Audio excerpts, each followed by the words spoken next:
Flashlight, in fact, sparked a rock and roll movement at concerts all over the world. We noticed when the band would hit Flashlight, the place would light up with different people flashing their flashlights because the fans were bringing in flashlights, actual flashlights. But this created an issue with a lot of venues where they didn't want people bringing heavy metallic objects into the venue. So then our merch guy got the bright idea, well, wait, we got this Star Wars thing happening and flashlights happening. Why don't we sell these lightsabers? This eventually morphed into people lighting their lighters and then holding up their cell phones. The whole thing started with Flashlight. As the concerts took on a life of their own, the empire itself began to go the way of all empires.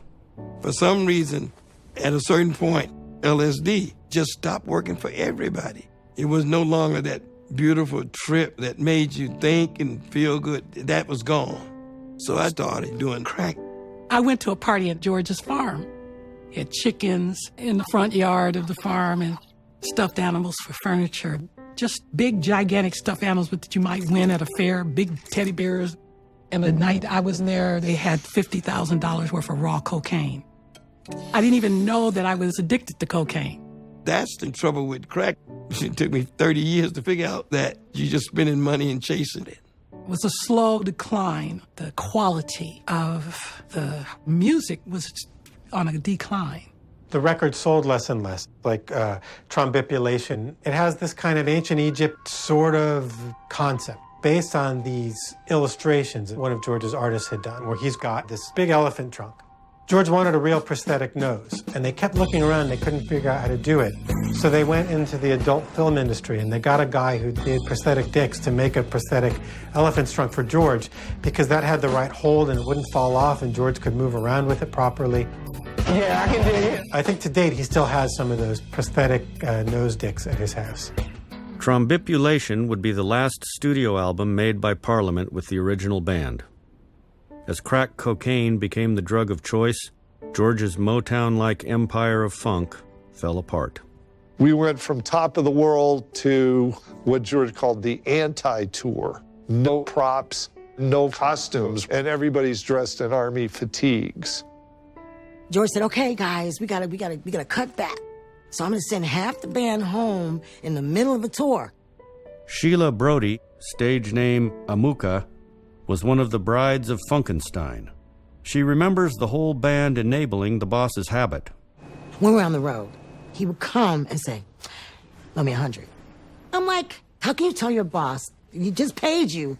He says, loan me some money. How can you tell him no? So I was doing it. And then the road manager came to me and said, stop giving him money. Because when you're giving him money, you know what he's doing with that money, and you're nailing the nail in his coffin. At that time, I needed a hit. I came into the studio tweaking. I can't remember when it was. Snow was up to your ass. George's crack-induced paranoia was at an all-time high.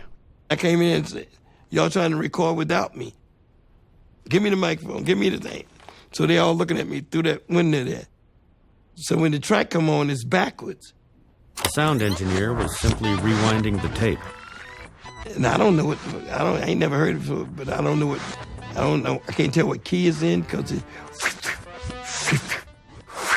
it's all, so I'm trying to play it off like I knew what the fuck was happening. So I started talking. This is the story of famous dogs. Why must I feel like that? Why must I chase the cat? Real atonal. I ain't committing to no key or nothing. And then do the dog. I said, wow, that makes sense. Do the dog. So I just did a cappella just like that with the beat.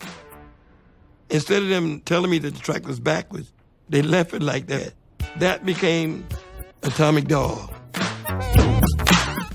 Yeah, this is a story of famous dog. But the dog that chases its tail will be busy.